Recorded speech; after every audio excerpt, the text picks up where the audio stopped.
Martineau. Le préféré du règne animal. Bonjour, les petits lapins. Petit lapin, petit lapin.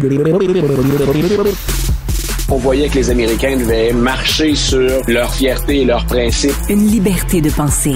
Mais il le fait d'une façon particulièrement grossière et maladroite. Une force internationale. Et même, on va plus loin. Luc la liberté.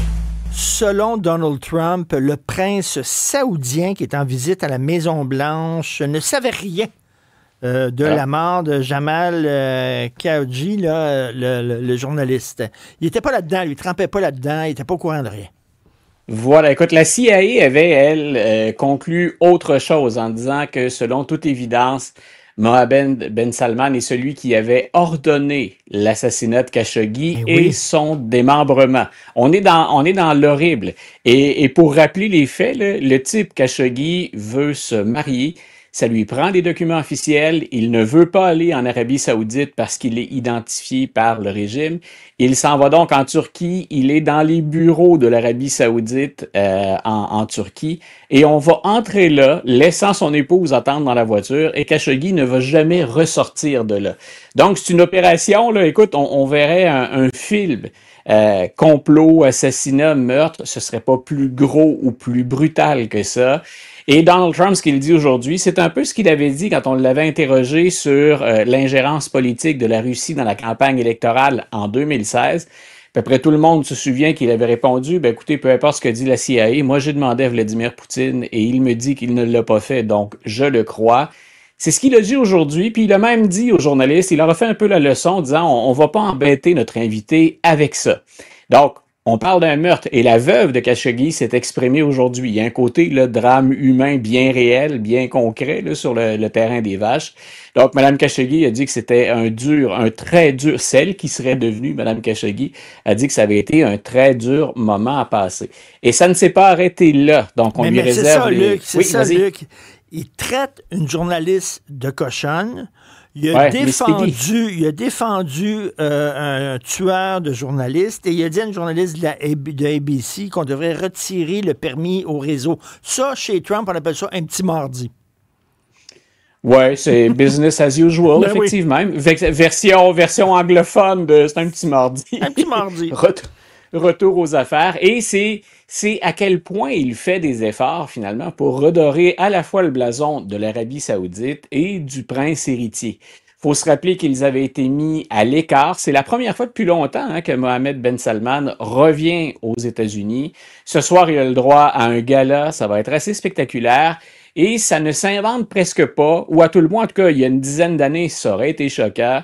Le fils de Donald Trump va assister au souper ce soir pour gala. C'est le même fils qui, il y a un mois, était à Riyad pour négocier avec Mohammed Ben Salman. Donc, on nous rassure toujours à la Maison-Blanche en disant non, M. Trump ne ferait jamais ça. Il ne s'arrangerait pas pour être en conflit d'intérêts. Reste que la valeur de Donald Trump a augmenté de 70% depuis janvier 2025. Et comme par hasard, ça se fait en parallèle avec chaque fois que le président est à l'étranger et qu'il négocie à l'étranger, sa famille est passée une semaine ou un mois avant ou une semaine ou un mois après. Et je répète le chiffre, c'est 3 milliards de dollars, 70% de valeur accrue, de valeur nette pour la famille Trump. Donc, il se joue beaucoup de choses ce soir, puis des choses très importantes pour les États-Unis, pour le monde. Mais il y a des affaires personnelles qui se discutent entre les Luc, est-ce que ça pourrait aller jusqu'à tu nous donnes un contrat, tu ouvres une Trump Tower dans ton pays, puis finalement, il va y avoir un rapprochement de mon pays puis le tien. C'est-tu du donnant-donnant?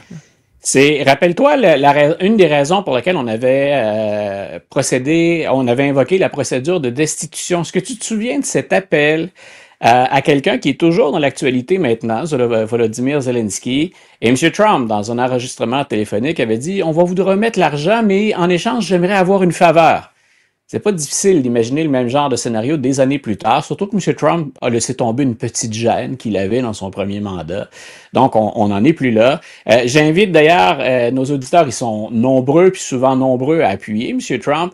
Allez voir dans combien de pays M. Trump fait des affaires et regardez dans combien de pays on a accéléré des processus pour les constructions de la famille Trump.